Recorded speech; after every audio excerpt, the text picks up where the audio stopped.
മുല്ലശ്ശേരി ഗ്രാമപഞ്ചായത്ത് 11-ാം വാർഡിലെ റോഡുകൾ വാർഡ് വികസന സമിതിയുടെ നേതൃത്വത്തിൽ വൃത്തിയാക്കി. അച്യുതമേനോൻ റോഡ്, മുല്ലശ്ശേരി വടക്കൻ Puthukkad link road, Pallithode road എന്നീ റോഡുകളാണ് വൃത്തിയാക്കിയത്. വർഷങ്ങളായി യാത്രാ സൗകര്യം ദുഷ്കരമായ റോഡായിരുന്നു പുതുക്കാട് പള്ളിയുടെ പുറകിലൂടെ പോകുന്ന പള്ളിത്തോട് റോഡ്.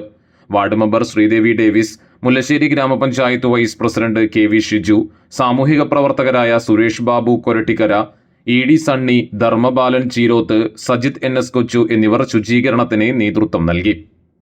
വാർഡ് 11 നമ്മുടെ അച്യുതമേനോൻ റോഡിൽ കോൺക്രീറ്റ്, അച്യുതമേനോൻ റോഡ്, പുതുക്കാട് പള്ളി ലിങ്ക് റോഡ്, അവിടെ കോൺക്രീറ്റ് ഫുള്ളായി കഴിഞ്ഞു.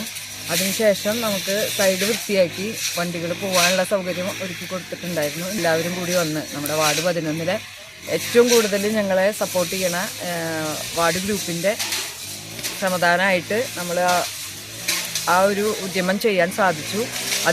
അതിനേക്കാട്ടിലുപരി ഇപ്പോൾ ഈ റോഡ് എന്ന് പറയുന്നത് പുതുക്കാട് പള്ളിയുടെ പിൻവശത്ത് കൂടി പോകുന്ന ഒരു റോഡാണ്. ആ റോഡ് വളരെ ഭംഗിയായിട്ട് നമുക്ക് സഞ്ചാരയോഗ്യമാക്കാൻ വേണ്ടി 20 വർഷത്തോളമായിട്ട് റോഡായിട്ട് ആകെ വൃക്ഷങ്ങളുടെ തലപ്പുകളുമൊക്കെ ആയിട്ട് സഞ്ചാരയോഗ്യമില്ലാതെ കിടക്കുന്ന ഭാഗമാണ്. അത് വളരെയധികം ഭംഗിയാക്കി സഞ്ചാരയോഗ്യമാക്കാൻ വേണ്ടി പരിശ്രമത്തിലാണ്. ഇവിടെ എല്ലാവരും കൂടി ചേർന്ന് 11 എല്ലാ വർക്കിംഗ് ഗ്രൂപ്പ് അംഗങ്ങളും എല്ലാവരും ചേർന്ന് ഒത്തൊരുമയോടുകൂടി വളരെ നല്ല രീതിയിൽ നമുക്ക് ചെയ്യാൻ സാധിച്ചിട്ടുണ്ട്.